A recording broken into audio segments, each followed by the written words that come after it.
ታሪካችን የሚጀምረው ሀና በምትባል እቃዎችን በማመላለስ በምትሰራ ወጣት ሴት ሲሆን ቆይ ከዛ በፊት አሁን ላይ 800 ሰብስክራይበር አለን። እቅዳችን በዚህ 90 ቀን ውስጥ 100,000 ሰብስክራይበር ለመግባት ነው። አንችልም? እንችላለን። ሰብስክራይብ አድርጉ። በድንገት አንድ የቅንጦት መኪና መንገዷን ሲዘጋባት እንመለከታለን። የመኪናው ባለቤት ኪያን የሚባል የአንድ ትልቅ ኩባንያ ኃላፊ እንደሆነና ወደ አንድ አስፈላጊ ስብሰባ እየሄደ እንደነበር እንረዳለን። በዚያው ቀን ሀና የኪያን ኩባንያ ውስጥ አበባ ልታደርስ ስትሄድ መኪናውን ወዲያውኑ ታውቀውና ያ ባለጌ መንገዷን የዘጋባት መኪና መሆኑን ታስታውሳለች። በጣም በመናደድ አበባውን ይዛ ወደ ውስጥ ትገባና ከኪያን ጋር አንድ ሊፍት ውስጥ ይገባሉ። በዚህ ጊዜ በቴሌቪዥኑ ላይ አንድ ሊፍት ተበላሽቶ ሰዎችን እንደጎዳ የሚገልጽ ዜና ይተላለፋል። ይህንን ሲሰሙ ሀናም ኪያንን በጣም ይፈሩና የራሳቸው ሊፍት የሚወድቅ ይመስል በጣም መጨነቅ ይጀምራሉ። ከዚያ በኋላ ኪያን ወደ ቢሮ ሲያመራ አንዳንድ ሰዎች እየተከተሉት እንደሆነ ያስተውልና በፍጥነት ለአንድ ሰራተኛ እንዲከተላቸው ያዛል። በዚህ ጊዜ የኪያን ወንድም ሬን በድንገት መጥቶ ሰርፕራይዝ ያደረገውና ለረጅም ጊዜ ስላልተያዩ አብረው እራት ለመብላት ይወስናሉ። በኋላ አመሻሹ ላይ ኪያን ወደ ቤቱ በመኪናው እየሄደ ሳለ በድንገት የመኪናው ፍሬን መስራት ያቆማል። ከፊት ለፊቱ አንድ አውቶቡስ ሲመጣበት ላለመጋጨት ብሎ መኪናውን ሲያዞር ከቁጥጥር ውጪ ስለሆነበት በቀጥታ ወደ ወንዝ ውስጥ ይገባል። በዚህ ጊዜ ሲከታተሉት የነበሩት ሁለት ሰዎች ይህንን ከሩቅ ሆነው እያዩ እንደሆነ እንመለከታለን። ይህ በእንዲህ እንዳለ ሀና ከስራ ወደ ቤቷ በከባድ ዝናብ ውስጥ እየነዳች ሳለ በድንገት አንድ ሰው ከጨለማ ውስጥ ብቅ ይልና ኪያን ከወንዙ ውስጥ በውሃ ተዘፍቆ ሲወጣ ሀና በጣም ከመደንገጧ የተነሳ ሳታስበው በመኪናዋ ገጭታው ትጥለዋለች። ሀና በጣም ደንግጣ ኪያንን በፍጥነት ወደ ሆስፒታል ትወስደውና እሱም ከነቃ በኋላ ሲከታተሉት የነበሩት ሰዎች ሆስፒታሉን ሲፈትሹ ያያቸዋል። በፍጥነት በማሰብ ከሀና ጀርባ ቢደበቅም ነገር ግን በሁኔታው ግርግር ውስጥ አንድ ሰው ስለገፋቸው ሳያውቁት ይሳሳማሉ። ሀና በዚህ ድርጊት በጣም ስለደነገጠችና ስለተናደደች ኪያንን በጣም በኃይል በጥፊ ትመታውና ከጥፊው ኃይል የተነሳ በድጋሚ ራሱን ስቶ ይወድቃል። በሌላ በኩል ደግሞ የኪያን ወንድም ስለ አደጋው ለቤተሰቦቻቸው ይነግራቸዋል። አባታቸውም ዜናውን ሲሰማ በልብ ህመም ይያዛል። ይህም የሆነው አባትየው ለኪያን ምንም አይነት ፍቅር የሌለውና የሚያስበው ለድርጅቱ ብቻ ስለሆነ እንደሆነ እንረዳለን። ኪያን ራሱን ሲያውቅ ስለ ህይወቱ ምንም ነገር ማስታወስ ባይችልም የሚያስታውሰው ብቸኛ ነገር ሀና በመኪናዋ እንደገጨችው ነው። ሐኪሙ ለሀና ኪያን በአደጋው ምክንያት ጊዜያዊ የማስታወስ ችሎታውን እንዳጣና ማስታወሱ ለመመለስ ጥቂት ቀናት ወይም ወራት ሊወስድበት እንደሚችል ያስረዳታል። ሀና በሁኔታው የጥፋተኝነት ስሜት ተሰምቷት የሆስፒታሉን ሂሳብ ለመክፈል ስትሄድ ሂሳቡ በጣም ውድ ይሆንባታል። ሆኖም በሆነ መንገድ ሁሉንም ከፍላ ትጨርሳለች። ወደ ክፍሉ ስትመለስ ግን ኪያን 300,000 ብር ወይን እንድትከፍለውና ለወጪዎቹ ገንዘብ እንዲሁም የግል ረዳት እንደሚያስፈልገው ይነግራታል። ይህንን ካላደረገች ለፖሊስ ደውሎ በመኪና እንደገጨችው አመለክታለሁ ብሎ ያስፈራራታል። ሀና ግን የሆስፒታል ሂሳቡንና የቤት ኪራይዋን ከከፈለች በኋላ ምንም ገንዘብ እንዳልቀራት ትነግረውና ሌላ መፍትሄ ስታቀርብለት እሷ ጋር መቆየት እንደሚችልና እስኪያገግም ድረስ እንደምትንከባከበው እንደሆነ እንረዳለን። ኪያንም በሐሳቧ ቢስማማም በደንብ እንደምትንከባከበው የሚገልጽ ውል እንድትፈርምለት ያደርጋል። ኪያን ወደ ሀና ትንሽ አፓርታማ ሲገባ ቤቱ በሰራቻቸው የካርቱን ስዕሎች የተሞላ እንደሆነ እንመለከታለን። እሷም ምንም ነገር እንዳይነካ አስጠንቅቀው ሶፋው ላይ እንዲተኛ ብቻ ስታዘጋጅለት ኪያን ግን በጣም ቀበጥ ስለነበር የጣሪያው ማራገቢያ ይወድቅብኛል በሚል ፍራቻ ሶፋው ላይ ለመተኛት ፈቃደኛ አይሆንም። ከዛም እሷ ክፍል ውስጥ እንዲተኛ ሲጠይቃት እሷ ግን በሁኔታው ስላልተመቻት ስታመነታ ገንዘቡን እንዳለባት በማስታወስ ኪያን ጫና ይፈጥርባታል። በመጨረሻም ስለ ኪራይ ከተደራደሩ በኋላ ኪያን ሶፋው ላይ ለመተኛት እንደተስማማ እንረዳለን። በማግስቱ ጠዋት ኪያን ለሀና ተጨማሪ ችግር እንደሚፈጥርባት እናያለን።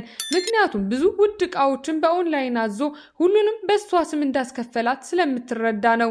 ወደ ስራ ስትሄድ ቤቷ ውስጥ እሳት እንደተነሳ ስልክ ተደውሎ የእሳት አደጋ ሰራተኛው የማይክሮዌቭ ምድጃ ቃጠሎው እንዳስነሳው ይነግራታል። ይህንን ያደረገው ኪያን እንደሆነ ስለምታውቅ በጣም ትናደዳለች። በሌላ ትዕይንት ሀና ስራ ላይ ያለች ሌላ ስልክ ይደወልላትና ወንድሟ የአንድ ሱቅ ውስጥ የቢራ ሳጥን እንደሰበረ ሲነገራት በፍጥነት ወደዚያ ሄዳ ኪያን ትልቅ ውጥንቅጥ ፈጥሮ ስታገኘው ለደረሰው ጉዳት ሁሉ መክፈል ግዴታ ይሆንባታል። ብዙም ሳይቆይ ሌላ ስልክ ይመጣና ባሏ በአሻንጉሊት ምክንያት አንድን ልጅ እንዳስለቀሰ ትሰማለች። በድጋሚ ኪያንን አግኝታ ይቅርታ ለመጠየቅና ችግሩን ለመፍታት ትገደዳለች። ቪዲዮውን እዚህ ድረስ ከተመለከታችሁ ተመችቷችኋል ማለት ነው። ቪዲዮውን ላይክ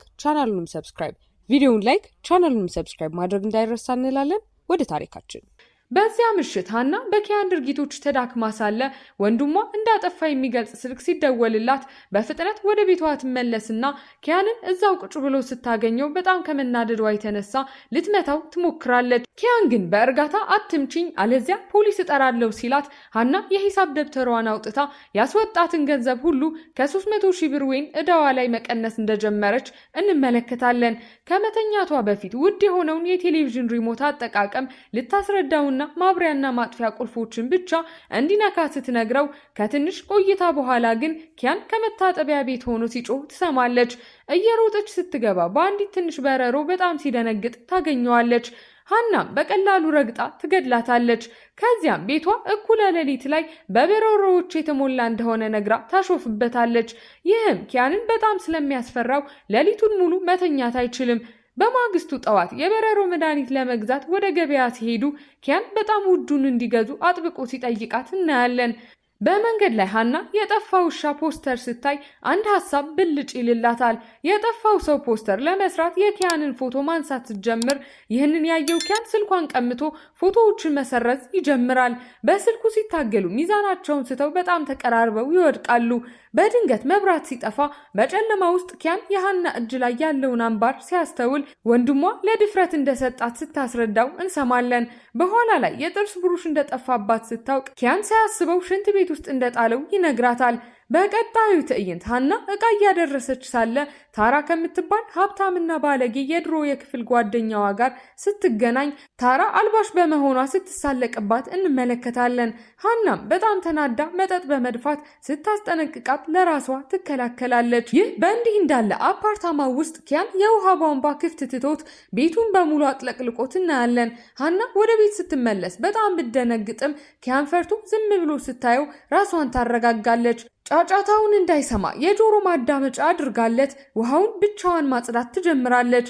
ከዛም ለሕክምና ምርመራ ወደ ሆስፒታል ሲሄዱ ሐኪሙ ኪያን ሙሉ በሙሉ ጤነኛ መሆኑን ያረጋግጥላቸዋል። አንዲት ነርስ ኪያንን ሀና የሴት ጓደኛው እንደሆነች ስትጠይቀው አዎ ብሎ ይመልስላትና ሀናን በጣም ያስገርማታል። ወደ ቤት ሲመለሱ አንድ የቅርጫት ኳስ ወደ እነሱ ሲበር ሀና በብልሃት ይዛ ቅርጫቱ ውስጥ በማስገባት በአቅራቢያው ያሉትን ወንዶች ልጆች ስታስደንቅ እንመለከታለን። ኪያን ጣቷ ላይ ትንሽ ቁስል አይቶ በቀስታ ይሸፍንላታል። ነገር ግን አንድ አውቶቡስ የቆሸሸ ውሃ ሲረጫቸው ጉዟቸው ይስተጓጎላል።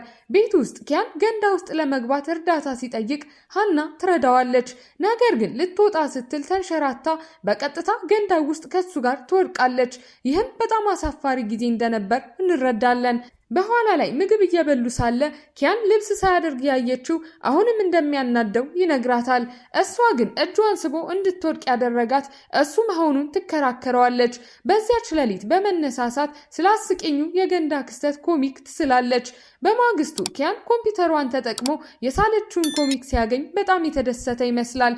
ይህ በእንዲህ እንዳለም የሀና ቢሮ ስራ አስኪያጅ ኤሊ እራት እንድትበላ ይጠይቃታል።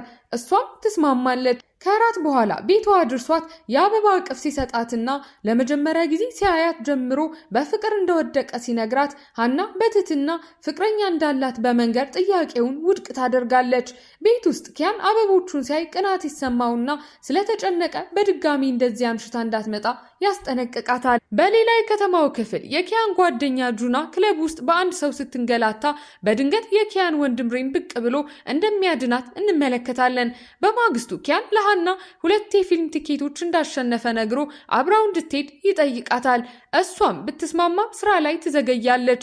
ኪያን ቲያትር ቤት ቢጠብቃትም ሀና በጣም ስለዘገየች ፊልሙን ብቻውን ማየት ስላልፈለገ ሙሉ በሙሉ እንዲያመልጠው ያደርጋል። በመጨረሻም ስትደርስ አሁንም እየጠበቃት ስታገኘው ብቻውን ፊልም ማየት ምንም ደስታ እንደሌለው ነግሯት ለሌላ ፊልም ቲኬት ቆርጦ አብረው እንደሚመለከቱ እናያለን። በማግስቱ ጠዋት ሀና ከእንቅልፏ ስትነቃ ኪያንን አጥታው ትደነግጣለች። ለበጎ እንደሄደባት በማሰብ ስራዋን ትታ ልትፈልገው ትወጣለች። ኪያን ግን ሐኪም ቤት ውስጥ የዲኤንኤ ምርመራ ውጤቱን እየተቀበለ እንደሆነ እንረዳለን። ትውስታውን ስንመለከት ኪያን ከመጀመሪያውኑ ማን እንደነበረች ያውቅ እንደነበርና አባቷ የኩባንያውን 5% ድርሻ ይዞ እንደነበርና ከሞተ በኋላ ለእሷ እንዳስተላለፈ ያውቅ እንደነበር ይገለጥልናል። የጥርስ ብሩሿንም ለዲኤንኤ ምርመራ ተጠቅሞበታል። ኪያን ከሐኪሙ ቢሮ ሲወጣ ሀና በጣም ተጨንቃ ስትፈልገው ያገኛታል። በዚህ ጊዜ አንድ ሰው በስኬትቦርድ ሊገጫት ሲል ኪያን ወደሱ ስቧት ያድናታል። እሷም እሱ ላይ ትወድቃለች። ዝም ብሎ ለእግር ጉዞ እንደወጣ ሲነግራትና ከዚያም ስልክ እንደሚፈልግ ሲጠይቃት ሀና ቀላል የሆነ የድሮ ሞዴል ስልክ ትገዛለታለች። በዚያ ምሽት ኑድል ሊሰራላት አጥብቆ ሲጠይቅ ኑድሉ በሚያስደንቅ ሁኔታ በጣም ጣፋጭ ስለነበር ሁሉንም ትበላዋለች። በማግስቱ ጠዋት ኪያን በአዲስ ቴሌቪዥንና አዲስ ኮምፒውተር ሲያስደንቃት ከጭረት ካርዶች እንዳሸነፋቸው ይነግራታል። እንዲያውም ቀሪ የሽልማት ገንዘብ አለበት ብሎ የክሬዲት ካርድ እንደሰጣት እንመለከታለን። ስራ ቦታ ላይ ስራ አስኪያጅ ኤሊ ለሃና ከልክ በላይ ሲረዳት የስራ ባልደረቦቿ ስለነሱ ያወራሉ። ፍቅረኛ አለኝ ስትላቸው ባለማመናቸው ሁሉም እሱን ለማግኘት ቤቷ ለመሄድ ይወስናሉ። ምንም ምርጫ ስለሌላት ተስማማና ለኪያን እንዲደበቅ በድብቅ መልእክት ትልካለች። እሷና ባልደረቦቿ ሲደርሱ ትንሹ አፓርታማ ሙሉ በሙሉ ወደ ቅንጦት ቤት ተቀይሮ ሲያዩት በጣም ይደነግጣሉ።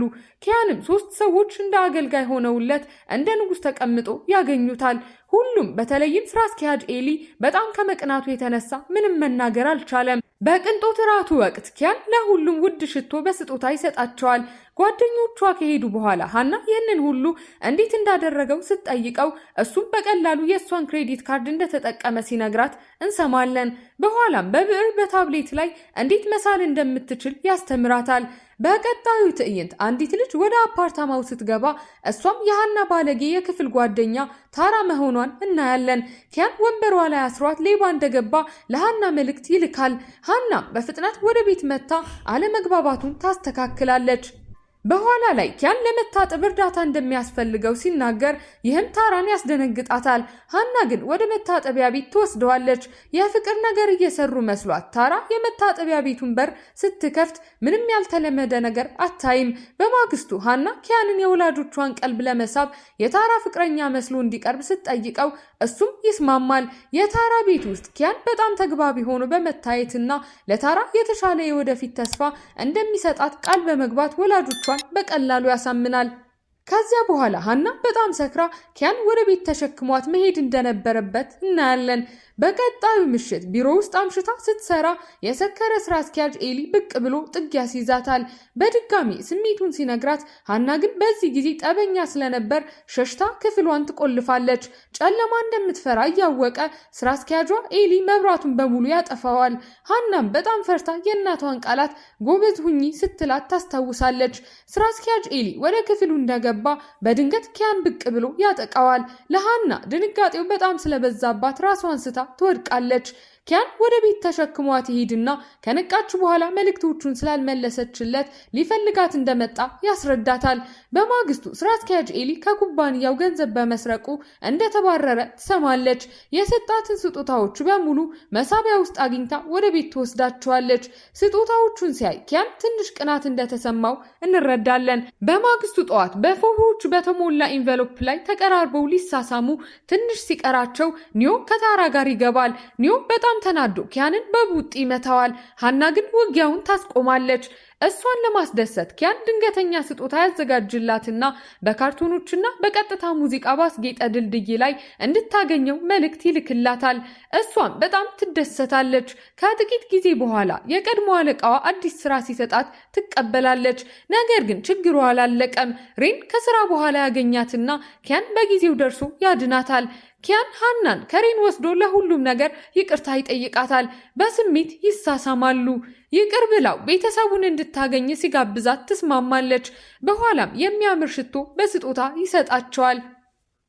በመጨረሻም የኪያንን ቤተሰብ ስታገኛቸው እነሱም ሞቅ ባለ ስሜት ይቀበሏታል። ከዚያም ኪያን ሙሉ በሙሉ ወደ አስጌጠው የቀድሞ አፓርታማዋ ይወስዳታል። ኪራዩን እንደከፈለና የፍቅር ታሪካቸውን ከዚህ ቦታ እንደገና መጀመር እንደሚችሉ ይነግራታል። ደስታቸው ግን ብዙም አይቆይም። ምክንያቱም ታራን ለመመርመር ወደ አንድ ራቅ ያለ መንደር ሲሄዱ ወጥመድ እንደሆነ ይደርሱበታል። ከባድ ዝናብ መዝነብ ይጀምርና የመኪናቸው ነዳጅ ያልቃል። ስለዚህም በአንድ ትንሽ ሆቴል ውስጥ ለማደር ይገደዳሉ። ኪያን ወለሉ ላይ ለመተኛት ቢያስብም አንድ በረሮ አስፈርቶት ከሃና ጋር አልጋው ላይ እንዲወጣ ያደርገዋል። መጨረሻ ላይ በአንድ አልጋ ላይ ተኝተው በድጋሚ እንደሚሳሳሙ እንመለከታለን። በማግስቱ ጠዋት ኒዮ እዛው ያገኛቸውና በጣም ስለተናደደ በኪያን ላይ እንደተቆጣ ወደ ቤት ይመልሳቸዋል። ከተማ ውስጥ ኪያን ሳያ የምትባል ሴት የምትሰራበትን ኩባንያ ይደግፋል። አንድ ሰው አብረው ፎቶ አንስቷቸው ለሃና ጥንዶች ናቸው የሚል መግለጫ ጽፎ ይልካል። ሃና በጣም አዝናና ቀንታ ሳያን ስታገኛት ሳያም ንጹህ መስላ በመቅረብ ሃናን ይበልጥ እንድትጠራጠር ታደርጋለች። በኋላ ላይ ኪያንና ሃና ባህር ዳርቻ ላይ ሳሉ ኪያን ውሃውን ሲያይ የመኪና አደጋውን አስታውሶ በሚያስፈራ ሁኔታ ራሱን ስቶ ይወድቃል። ሆስፒታል ውስጥ ከጎኑ ሃናን አግኝቶ ሲነቃ ከሳያ ጋር የነበረውን ሁኔታ አለመግባባት እንደነበር አስረድቶ ጥርጣሬዋን በሙሉ ያስወግድላታል። ከዚያም ሃና አስደናቂ እድል ታገኛለች። የቀድሞ የዌብ ኮሚክ ስራዋን የሚወድ አንድ ሰው አብሯት ስቱዲዮ ለመክፈት ያቀርብላታል። እሷም ትስማማለች። አዲሱ ኮሚኳም ትልቅ ስኬት ያስገኛል። ይህንን ለማክበር ኪያን ከታራና ከሃና አዲስ ባልደረባ ሉካ ጋር ካምፕ እንዲሄዱ ሀሳብ ያቀርባል። ካምፕ ጣቢያው ላይ ኪያን በቀልድ ድንኳናቸው ላይ ይቀመጥና እንዲፈርስ ያደርገዋል። የፍቅር ምሽት እያሳለፉ ሳለ የታራ እናት ለእሷ ድንገተኛ የፍቅር ቀጠሮ ታዘጋጅላታለች። ቀጠሮው ከኒዮ ጋር እንደሆነ ይታወቃል። ሃናና ሉካን የታራ ፍቅረኛ በማስመሰል ሊረዷቸው ቢሞክሩም እቅዱ አስፈላጊ አይሆንም። ኒዮ ለእናቱ ታራን እንደሚወዳት ይነግራትና ትክክለኛ የፍቅር ቀጠሮ ይጀምራሉ። በሌላ ትዕይንት ሳያ ኪያን ላይ ስትወድቅ እናያለን። ሃናም ይህንን አይታ ሌላ አለመግባባት ይፈጠራል። ኪያን ግን አደጋ እንደሆነ በፍጥነት አስረድቷት ይቅር ትለዋለች። በኋላ ላይ ሳያ ሃናን ጎብኝታ ሃና ለኪያን ሸክም እንደሆነችና ኩባንያውን እያበላሸች እንደሆነ በመናገር ልታታልላት ትሞክራለች። ኒዮ ይህንን ሰምቶ በንዴት ሳያን እንድትሄድ ያባርራታል። ኪያንን ለማስደሰት ሃና ወደ መዝናኛ ፓርክ ተወስደውና የፌሪስ ዊል ይሳፈራሉ። ኪያን ከፍታ በጣም ስለሚፈራ ሃና እያጽናናችው ያለባትን ገንዘብ በሙሉ እንደምትከፍለው ትነግረዋለች። የኪያን ንግድ ችግር ውስጥ ይገባል። ነገር ግን አዲስ ምርት ለገበያ አቅርቦ በ3 ደቂቃ ውስጥ 100 ሚሊዮን በማግኘት ትልቅ ስኬት ያስመዘግባል። በጣም ተደስቶ ከሃና ጋር ሊያከብር ቢፈልግም እሷ ግን ጠፍታለች። ለማንም ሳትናገር ከከተማ እንደወጣች ከስቱዲዮ ስራ አስኪያጇ ይረዳል። ኪያንም ያለባትን ገንዘብ በባንክ ስትልክለት ልቡ ይሰበራል። ሃና ወደ ቀድሞ የቤተሰቧ ቤት አንድ መንደር ውስጥ እንደተመለሰች እንረዳለን። ቤቱ የእናቷን ሞትና በልጅነቷ ታግታ የነበረችበትን አሰቃቂ ትዝታዎች ይመልስባታል። የመንደሩን ስዕል ኦንላይን ላይ ስትለጥፍ ኪያን ስዕሉን ሲያይ የት እንደምትገኝ ወዲያውኑ ያውቃል። ወደ መንደሩ በፍጥነት ሄዶ በልጅነቷ ታግታ የነበረችበት አሳዛኝ ትዝታ ውስጥ ጠፍታ ያገኛታል። በትውስታው ውስጥ እሷና አንድ ትንሽ ልጅ በማያውቁት ሴት ታግተው ነበር። ነገር ግን አብረው ማምለጥ ችለዋል። ወደ አሁኑ ጊዜ ስንመለስ ኪያን እዛው ታገኘዋለች። ስዕሉ ወደ እሷ እንደመራው ይነግራታል። በመጨረሻም ተገናኝተው ይተቃቀፋሉ። ከዚያም ኪያንን ወደ ቤቷ ተወስደውና አንድ የድሮ ቴሌቪዥን የእናቷን ሌላ ትዝታ የቀሰቀሰባት ሲሆን የአባቷን ፎቶ ስታሳያት ታስተውላለች። ሳጥን ውስጥ የተቀደደ የወላጆቿን ፎቶ አብረው ያገኛሉ። ሃና አባቷ መስሏት የነበረው ሰው ስታገኘው እሱም ምርመራው የራሱ ልጅ እንዳልሆነች እንዳረጋገጠ በብርድ ይነግራታል። የተወለደችበት ሆስፒታል ብትሄድም ለብዙ ዓመታት ተዘግቷል። ኪያን እዛው አግኝቷት ወደ ቤቱ ይወስዳትና ስማርት ሰዓት ይሰጣታል። በማግስቱ ላፕቶፑን ስትጠቀም ኪያን ሳያን ሲስማት የሚያሳይ ፎቶ ታገኛለች። ስማርት ሰዓቱም የልብ ምቷ በአደገኛ ሁኔታ መጨመሩን ያሳውቃል። የስቱዲዮ ባልደረባዋ ሉካ ከኪያን ኩባንያ ጋር ስለነበራቸው ትልቅ ስምምነት ይነግራታል። ይህንን በሚስጥር ስለያዘባት ብትናደድም ስብሰባው ላይ ለመገኘት ትስማማለች። በስብሰባው ላይ በሙያዊነት ትንቀሳቀስና በኋላ ቢሮ ውስጥ ኪያን ይስማታል። ለስልኩ የይለፍ ቃል ስለተጠቀመበት ቀን ስትጠይቀው ለመጀመሪያ ጊዜ የተገናኙበትን ቀን እንደሆነ ይገልጽላታል። ከብዙ ዓመታት በፊት አብሯት ታግቶ የነበረው ትንሽ ልጅ ኪያን እንደነበረ በድንገት ስትገነዘብ ሃና በጣም ትደነግጣለች። በማግስቱ ፕሮጀክቷ ይጸድቅና ኪያን በኩራት ለሰራተኞቹ ግንኙነታቸውን ያሳውቃል። በዚያ ምሽት በበዓሉ ላይ ሉካ ለታራ ያለውን ስሜት ይነግራታል። እሷም በደስታ ትቀበለዋለች። ሰላሙ የሚደፈርሰው ኒዮ የኪያንን ኩባንያ በማጥቃት ትልቅ የገንዘብ ኪሳራ ሲያደርስበት ነው። ምክንያቱም ኒዮ ኪያንን በማክሰር ሃና እሱን ትታ ወደ ራሱ እንድትመለስ ስለሚፈልግ ነው።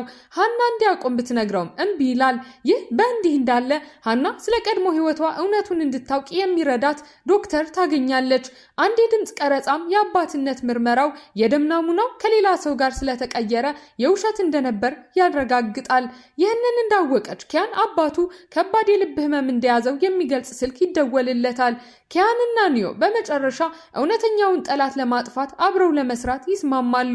ሁሉም የጎን ጥንዶች ጁናና ዶክተር ሉ፣ ሳያና የኪያን ሌላ ወንድም ታዬ እንዲሁም ታራና ሉካ የራሳቸውን ደስታ ያገኛሉ። ነገር ግን ዋናው ተንኮለኛ ይገለጣል። እሱም የታራና የኒዮ የእንጀራ እናት ቪና ሁሉንም ነገር ከመጀመሪያው ጀምሮ በቀልን ለመወጣትና ኩባንያውን ለመቆጣጠር ያቀነባበረችው እሷ እንደሆነች ይታወቃል።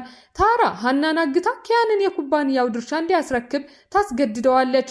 ነገር ግን ሁሉም ነገር ያለቀ በሚመስልበት ሰዓት የኪያን ወንድም ሬን ደርሶ ያድናቸዋል። ሬን እውነተኛው መሪ ታዬ እንደነበር ያስረዳል። ስለዚህም ኪያንና ሃና ታዬን ለማታለል የራሳቸውን ሞት ያስመስላሉ። እንዳሸነፈ ያመነው ታዬ ሆስፒታል ውስጥ የሚያገግመውን አባቱን ሊጠይቅ ሄዶ የኪያንን ሞት የሚያበስር ጋዜጣ ያሳየዋል። ይህም ሽማግሌው ሌላ የልብ ህመም እንዲይዘው ያደርጋል። ታዬ የአባቱን የኦክስጅን ማሽን ያጠፋዋል። ነገር ግን ይህ ሁሉ የኪያን እቅድ አካል እንደነበር እንረዳለን። በታዬና ሳያ የተሳትፎ ድግስ ላይ ኪያንና ቡድኑ እንደ ሰራተኛ ተመስለው ይገቡና የታዬና ቪያ ወንጀላቸውን በሙሉ ሲናዘዙ የተቀዳው ሚስጥራዊ ቀረጻ ያጫውታሉ። ታዬ ይጋለጥና በዚያው ቅጽበት ኪያን በህይወትና በደህና ወደ ክፍሉ ይገባል። አባቱና ወንድሙ ሬን ከሱ ጋር ሲሆኑ ድርሻቸውን ለኪያን እንዳስተላለፉ ይገልጻሉ። ሃናም ድርሻዋን ትሰጠዋለች። ታዬ ሁሉንም ነገር አጥቶ ይታሰራል። በመጨረሻው ትዕይንት ሃና ኪያን አውሮፕላን ማር እንደጠፋ የሚገልጽ ስልክ ሲደወልላት በጣም ደንግጣ ወደ ቤት ስትሮጥ አንድ ጊዜ ለቁስሏ ያሰረላትን ጊዜ የሚያስታውሳት አንድ ማሰሪያ ታገኛለች። የድሮ ዕቃ ማመላለሻ ስኩተሯን ጨምሮ የፍንጭ ዱካዎቿን ተከትላ አንድ የመዝናኛ ፓርክ ትደርሳለች። ፓርኩ በሙሉ በመብራት ሲያበራ ኪያን እዛው ቆሞ ታየዋለች። ጉዟቸውን በሙሉ የሚያስታውስ ታላቅ የፍቅር ጥያቄ አቅዶ እንደነበር እንመለከታለን። በአንድ ጉልበቱ ተንበርክኮ የጋብቻ ጥያቄ ያቀርብላታል። በደስታ አዎ ብላ ከመለሰችለት በኋላ የፍቅር መሳሳም ይለዋወጣሉ። ከዓመታት በኋላ በደስታ ትዳር መስርተው ከወንድና ከሴት ልጃቸው ጋር ፍጹም ሕይወታቸውን ሲኖሩ እናያቸውና ፊልሙ ያበቃል።